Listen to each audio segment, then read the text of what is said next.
Can you start by telling me your name and where you're from? My name is Fiona, and I'm from Scotland. Hello, my name is Jonathan Osvaldo Gutierrez Ruiz, and I am from Mexico, Guadalajara specifically, Guadalajara, Jalisco.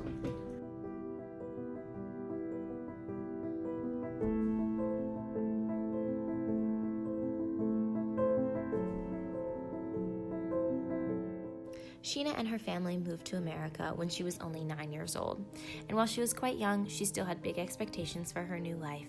Her views of the United States were shaped by the television shows that she was watching. She remembers seeing glamorous people living in mansions, there were palm trees everywhere, and everyone spent their free time lounging in the sun at pool parties.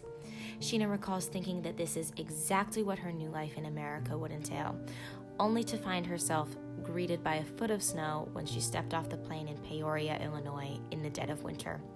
On top of the initial dismay, Sheena, who was a red-headed, freckled little girl with a thick Scottish accent, found it very difficult to fit in.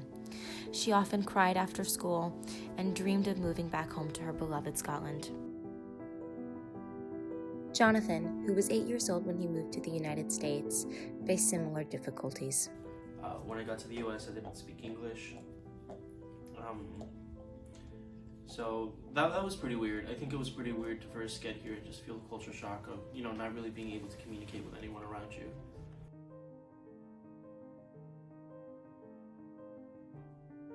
Moving to the US though, from Mexico at least, when you look like this, presents its own challenges, because I know that growing up, because I am white passing, I had to be more Mexican than the Mexican kids so that they would accept me, and then I would also have to be more white than the white kids because I couldn't be too foreign or they wouldn't talk to me.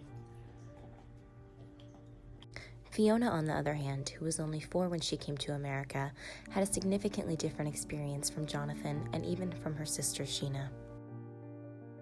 Because I was so young when I got here, and because I went through my entire education in American schools, most people who met me wouldn't know that I wasn't American to begin with. I didn't have a Scottish accent anymore as I grew older and was around, obviously, Americans all the time. I started to sound like an American. And so the only thing that distinguished me really at the time was my name, Fiona, because although that name is more familiar to people now, it wasn't then, and they would ask questions about the derivation of my name and where I was from. I was never treated badly because I was an immigrant. The only question that came up several times for myself and my family when people found out that we were immigrants was whether or not we paid taxes. In her interview, Sheena expressed that she feels that people cling to their culture when they move to a new country as a form of comfort. Her own family joined and participated in a Scottish cultural club, which was founded by her own father. At this club, they practiced cultural traditions that they had never once participated in prior to leaving Scotland.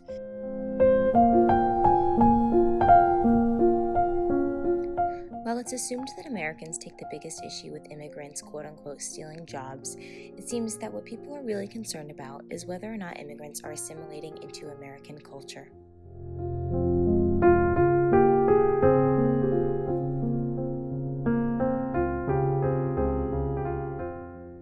It would solve the whole thing in the border if they would just start shooting. Only shoot a couple and they would go home. I really feel like if the people from Mexico would come here and emerge into the American culture, but they really, I see it, they want to make America part of Mexico. And I'm opposed to that. We know that immigrants have a higher workforce participation rate, 66.4% compared to 62.8% in U.S.-born citizens, and 25% of new businesses each year are founded by immigrants. While the job-stealing immigrant narrative is still alive and well, it has shifted a bit. Americans tend to dislike the immigrants who, quote-unquote, refuse to assimilate, get jobs over American citizens. Of course, this is about more than just getting jobs. Americans want immigrants to assimilate whether or not they're going to be working. This then raises the question of what it actually means to assimilate. As a generality, to assimilate is just to become like an American. For some, this means that an immigrant should master the English language and have some familiarity with America's history. But to others, this means that immigrants are expected to cut all ties with their home countries. Did you ever feel any pressure to assimilate to American culture? Yes. Actually, when we moved to the U.S., their way of teaching us English, or their ESL method, was to just stick us in a room that was quote-unquote bilingual, but nobody was allowed to speak to me in Spanish or speak to me in any sort of language that I would understand. They only spoke to me in English, and when I didn't understand it, I would get yelled at, or they just would ignore me, essentially.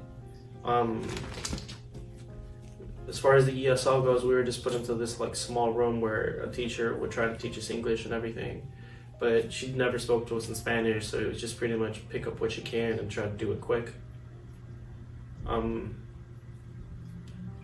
Yep. And then nobody was allowed, like I said, nobody was allowed to speak to us in Spanish. Pretty much up until we learned English, and then from then, the kids around us would tell us what would be acceptable and what wouldn't be. Or if not, sometimes the teachers would as well. So like there wasn't any outright, like, you have to assimilate, but there was definitely a lot of pressure and a lot of illusions to, you know, you're not in your own culture anymore, so you have to adapt and be okay with what we're doing because this is our culture, not yours. I think that my experience is probably quite different than experiences of people who come from countries where they speak another language. It's a different culture, a different lifestyle. Because I came from an English-speaking country with a very similar lifestyle in many ways to the lifestyle that Americans live, I think that I was kind of viewed as being pretty much like, you know, any other American. And so I really was fortunate in that I didn't experience any, I didn't have any bad experiences as a result of being an immigrant and ultimately a naturalized citizen.